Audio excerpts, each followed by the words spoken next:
कथा आती है सदन कसाई, नाम सुना? सदन कसाई जी,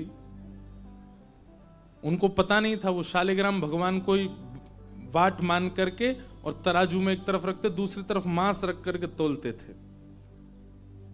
तब एक संत की दृष्टि पड़ी, उन्होंने कहा, अरे राम राम राम, ये क्या करते हो तुम? भगवान को जो है भार मान के तराजू में तोलते हो।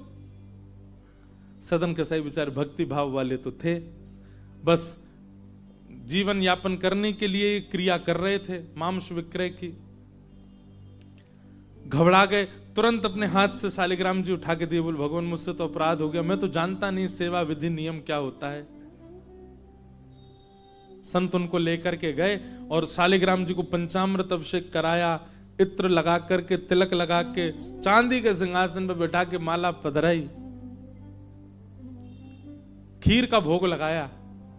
रात्रि में शयन जैसी महापुरुष ने किया, ठाकुर जी स्वप्न में प्रकट हो गए और रोने लगे।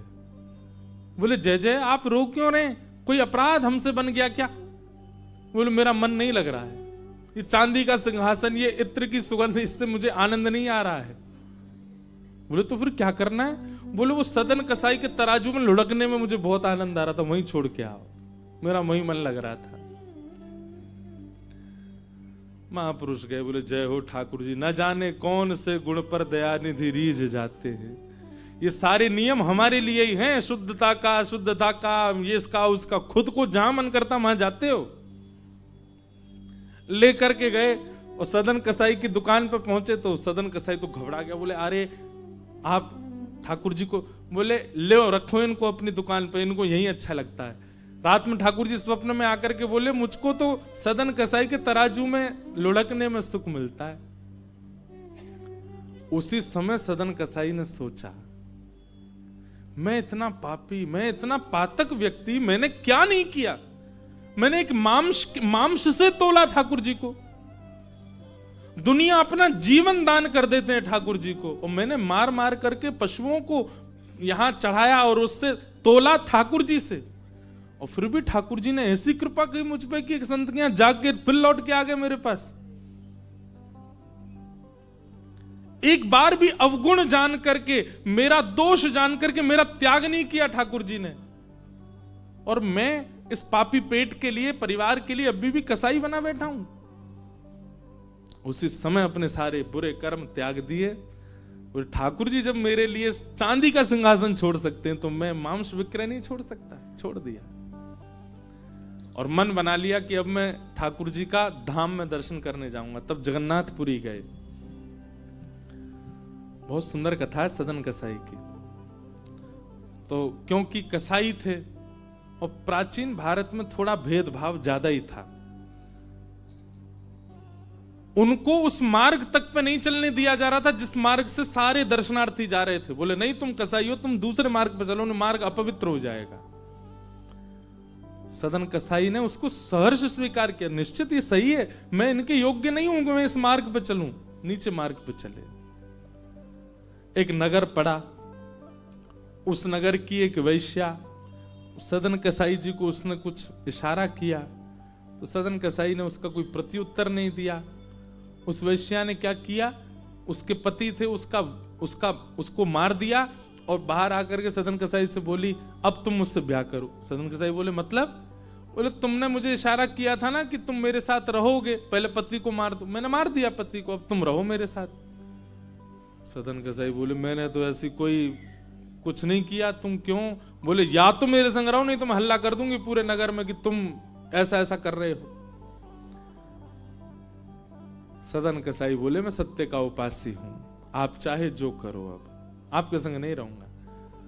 उसने नगर में हल्ला किया, राजा को जाकर के शिकायत कर दी। राजा ने सदन कसाई को बंदी बना लिया। ये कब की बात है? जब सदन कसाई धाम की ओर जा रहे हैं। राजा ने कहा आपने ऐसा किया?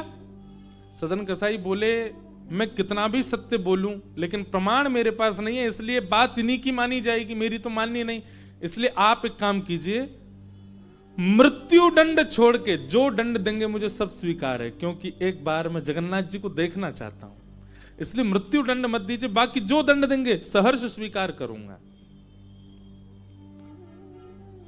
तो बोले एक काम करो, इसके हाथ काट दो दोनों, जबकि सदन कसाई का कोई अपराध था नहीं, लेकिन वैश्या की मानी गई। जैसे ही का हाथ काट दो, सदन कसाई इतने प्रसन्न हो गए, अपने दोनों भुजा आगे करके बोले अभी काट दीजिए। मैंने सुना है मेरे श्री जगन्नाथ भी बिना भुजा के हैं, मैं भी बिना भुजा के जाऊंगा। जब मेरे नाथ की भुजा नहीं है तो मैं भुजा। अब अभी तक मुझे लग रहा था शायद मैं अपूर्णता से जा रहा हूं, लेकिन आप मेरी भुजा अभी काट दीजिए, तभी मुझे अनुभव होगा कि हाँ अब मैं पूर्ण होके जा रहा हूं, जैसे मेरे नाथ वैसा मैं। दोनों भुजा काट दी, क्या पीड़ा नहीं हुई होगी सदन कसाई को? लेकिन यही बात है, भक्ति जब अपनी चरम स्थिति में आती है ना, तो आपको सांसारिक और दैहिक पीड़ाओं का अनुभव होना बंद हो जाता है। आप उस पीड़ा की शिकायत दुनिया से नहीं करोगे कि ये कमी, ये पीड़ा, ऐसा।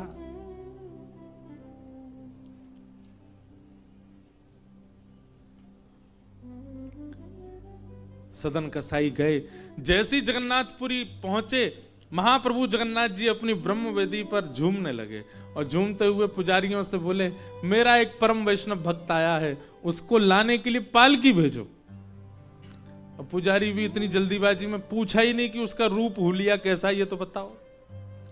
पालकी लेके दौड़े, हजारों दर्शनार्थी आ रहे जगन्नाथपुरी।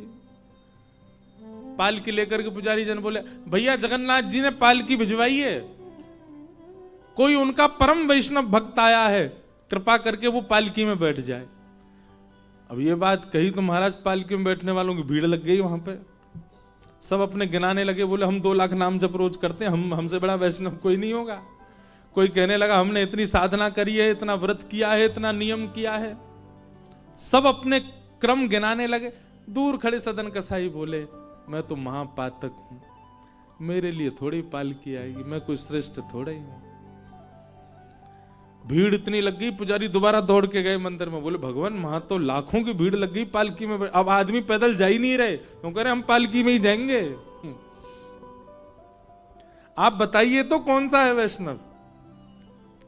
तब जगन्नाथ जी बोले वो मेरे जैसा ही होगा, उसके हाथ नहीं होंगे, मेरे जैसी भुजा होंगी उसकी, रक्त प्रवाहित हो रहा होगा, दूर खड़ा होगा अपने आप को पातक मान के, वही है। पुजारी जन जैसे ही दौड़ करके, मान लाखों की भीड़ खड़ी, दूर खड़े हैं बिना भुजा के सदन कसाई। पुजारी गए, बोले तुमको ही बुलाया जगन्नाथ जी ने। सदन कसाई इतना रोए पालकी में बैठते समय, बोले मेरे प्राण क्यों नहीं निकल रहे हैं? क्यों?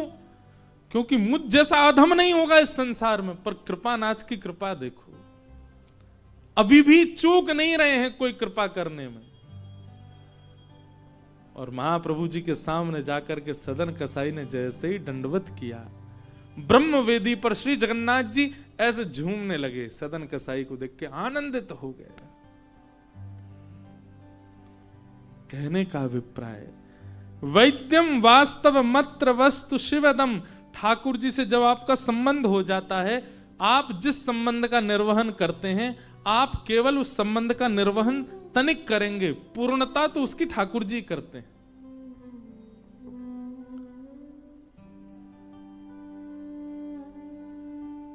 और फिर मिलने वाली जितनी भी सांसारिक पीड़ाएं हैं, उन पीड़ाओं का अनुभव नहीं होता, आप शून्य जैसे हो जाओगे। भोजन मिले तो अच्छा, ना मिले तो भी अच्छा, व्यवस्था मिले तो अच्छा, ना मिले तो भी अच्छा। एक चीज हम अपने अनुभव की बता रहे हैं। हमें 9 वर्ष हो गए कथा करते हुए, 18 वर्ष की आयु से कथा कर रहे हैं, पर इन 8-9 वर्षों में एक बहुत आपके अंदर विश्वास जगे। केवल इसलिए बात कह रहे हैं, अपनी प्रशंसा में नहीं। प्रारंभिक काल की कथाओं की स्थिति में व्यवस्था पर ध्यान जाता था।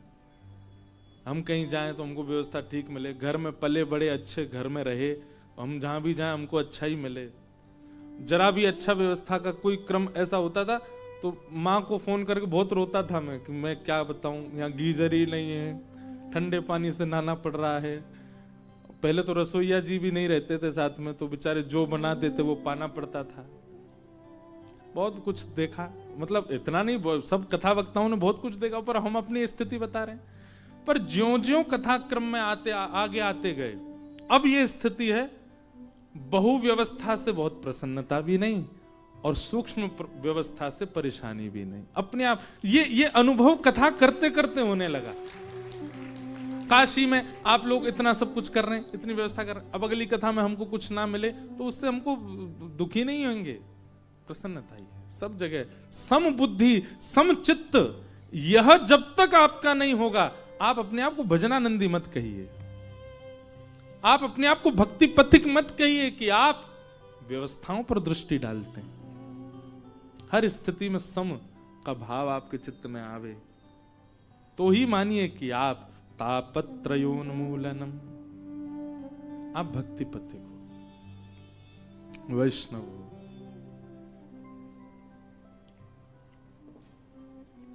इस प्रकार भागवत जी का द्वितीय श्लोक कहा गया। और इसी द्वितीय श्लोक में श्रीमद् भागवते महामुनि कृते किंबा परैरीश्वरः सद्यो हृद्यवरुध्यते त्रिकृतुभिः शुश्रूषुभिस्तत्क्षणात्। भागवत जी में तो कहते हैं कि जैसे ही आपको पता चला कि काशी में कथा होने वाली है और आपने उसी समय मन बनाया कि मैं कथा सुनने जाऊंगा, जैसे ही आपने मन बनाया मैं कथा सुनने जाऊंगा, उसी क्षण श्री राधा रमण चित्त में आ गए। अब कथा में लाने की जिम्मेवारी ठाकुर जी की है। कथा सुनने के बाद ठाकुर जी प्रकट नहीं होंगे, कथा सुनने की इच्छा मात्र से तत्शृण्वन प्रपठन, भागवत जी में लिखा श्रीमद् भागवते महामुनि कृते किंबा परैरीश्वरः सद्यो हृदयवरुध्यते त्रिकृतुभिः, जिसकी सुनने की इच्छा मात्र से हृदय में ठाकुर जी प्रकट हो जाते हैं।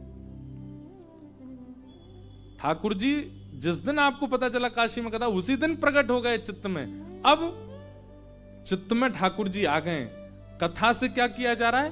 चित्त का मार्जन किया जा रहा है, चित्त को ठाकुर जी के अनुकूल बनाया। ठाकुर जी अब अव्यवस्था में ही आ गए, लेकिन इन कथाओं को सुनकर के जो चित्त का मार्जन कर रहा होगा वहां ठाकुर जी डट जाएंगे। और 7 दिन के बाद भी मार्जन नहीं किया गया हो, ठाकुर जी प्रस्थान करेंगे। बोले बहुत बढ़िया भैया, कचुदना रहे तेरे चित्त में, तेने सफाई करी नहीं, बाकी तेरे सामने व्यास जी आ गए, कथा सुनाई, संकीर्तन सुना, फिर तू वैसो कोई वैसो ही रहो। ठाकुर जी प्रस्थान करेंगे। इसलिए अवसर है कथा, इसको गवाइए नहीं, गोता लगाइए और पवित्र करिए। बना करके हृदय में हम प्रेम मंदिर, बना करके हृदय में हम प्रेम मंदिर, वहीं उनको झूला झुलाया करेंगे,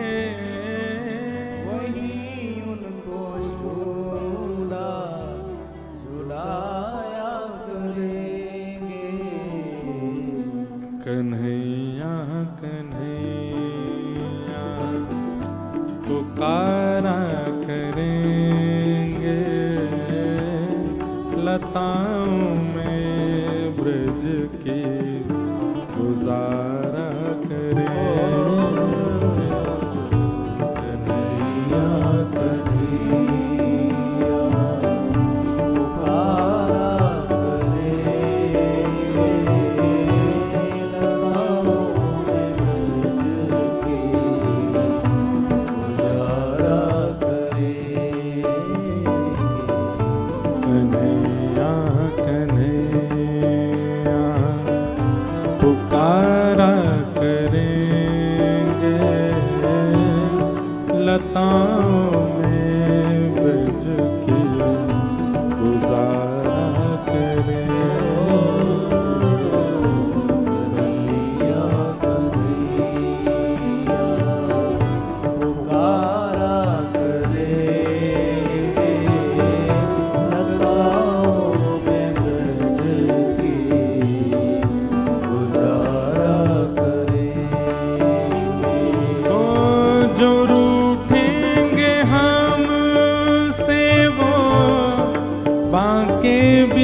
रमण बिहारी जो रूठेंगे हमसे वो रमण बिहारी। चरण पड़ उन्हें हम मनाया करेंगे। शरण पड़ उन्हें हम मनाया ओ चरण पड़ उन्हें हम मनाया करेंगे। शरण पड़ उन्हें मनाया करेंगे। कन्हैया कन्हैया पुकारा करेंगे। लताओं में बज के गुजारा करेंगे। कन्हैया कन्हैया पुकारा करेंगे। लताओं में ब्रज की गुजारा करेंगे। कथाओं की दो पद्धति बताई जाती, एक तो नारद पद्धति और एक व्यास पद्धति। व्यास पद्धति की कथा में संकीर्तन नहीं होते, कीर्तन नहीं होते, केवल कथा। और व्यास पद्धति की कथा में कथा विश्राम भी नहीं होती। एक दिन प्रारंभ हुई, अब वो 9 दिन तक अनवरत चलेगी, अखंड रामायण पाठ की तरह। लेकिन नारद पद्धति में श्रोता वक्ता के अनुकूल से कथा प्रारंभ होती है, दोनों की अनुकूलता से कथा विश्राम होती है। कीर्तन भी होते हैं, संकीर्तन भी होते हैं, करताल भी होती है, नृत्य भी होता है, सब होता है। इसलिए नारद पद्धति की कथा है। करताल बजा करके कीर्तन का सम्मान करो, कीर्तन का भाव करो। कन्हैया कन्हैया पुकारा करेंगे। लताओं में बज के गुजारा करेंगे। कन्हैया कन्हैया पुकारा करेंगे। लताओं में ब्रज की गुजारा। श्री राधा रमण लाल की।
ब्रह्मांड सारे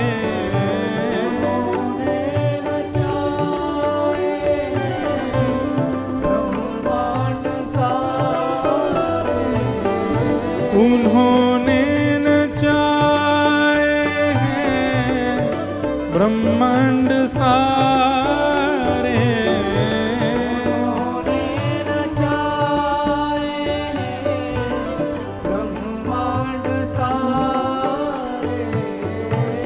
मगर अब उन्हें हम नचाया करेंगे।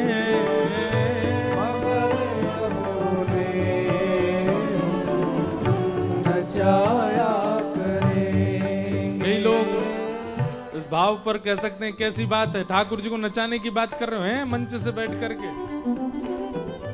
हम नहीं कह रहे, रसखान कह रहे हैं। ताही अहीर की छोहरिया, छचिया बरी छाछ पे नाच नचायो।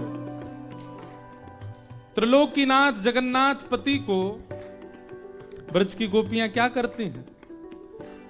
जैसे ही ठाकुर जी यशोदा मैया के साथ यमुना तट पे जाते हैं, छोटे से नन्हे से गोपाल जी, तो गोपियां अपने घर की खिड़की में खड़ी हो जाती हैं और हाथ में मक्खन लेकर के ऐसे मक्खन वाला हाथ बाहर निकालती हैं। दूर से मैया को पल्लू पकड़ करके चले आ रहे ठाकुर जी की जैसी दृष्टि पड़ती है, सो ठाकुर जी मक्खन देख के मुंह गीला हो जाता है।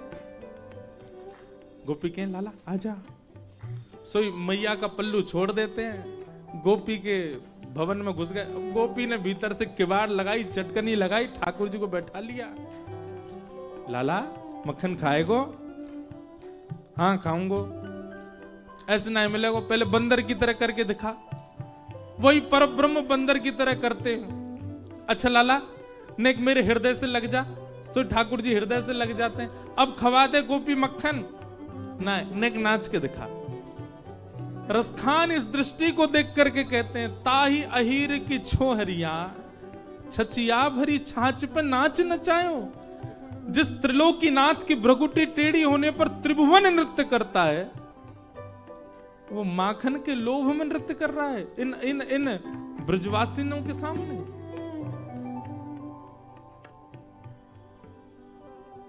नाव में बैठ गए केवट की। राम जी बोले पल्ली पार लगाओ, केवट बोला हाँ चलो।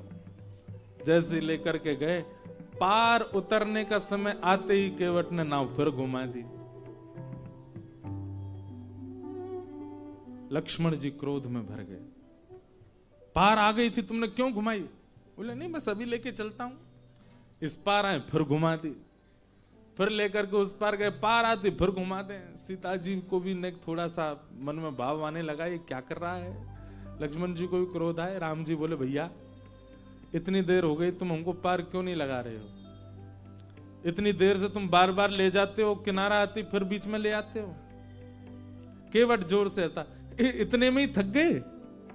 और खुद जो हमको 84 लाख में बार बार नचाते रहो, तो तब आपको नहीं लगता बिल्कुल भी कि ये बेचारा जीव है, कभी उसको कुछ कभी कुछ कभी कुछ कभी कुछ। 84 लाख योनियां, अभी तो मैंने 4 बार ही नाव को घुमाया, आप तो 84 लाख बार हमारे पूरे जीवात्मा को घुमा देते हो, तब आपको दया नहीं आती हमारे ऊपर? राम जी मन में मन प्रसन्न हो गए। ये ऐसे हठीले भक्त मुझे बहुत अच्छे लगते हो, ठाकुर जी से भी थोड़े हट कर लेते हैं। इन्होंने नचाए हैं ब्रह्मांड सारे, इन्होंने नचाए हैं ब्रह्मांड सारे, मगर अब इन्हें हम नचाया करेंगे। मगर अब इन्हें हम नचाया करेंगे। ओ मगर अब इन्हें हम नचाया करेंगे। मगर अब इन्हें हम नचाया करेंगे। कन्हैया कन्हैया पुकारा करेंगे, लताओं में ब्रज की गुजारा करेंगे। कन्हैया कन्हैया पुकारा करेंगे, लताओं में ब्रज की गुजारा करेंगे। ओ लता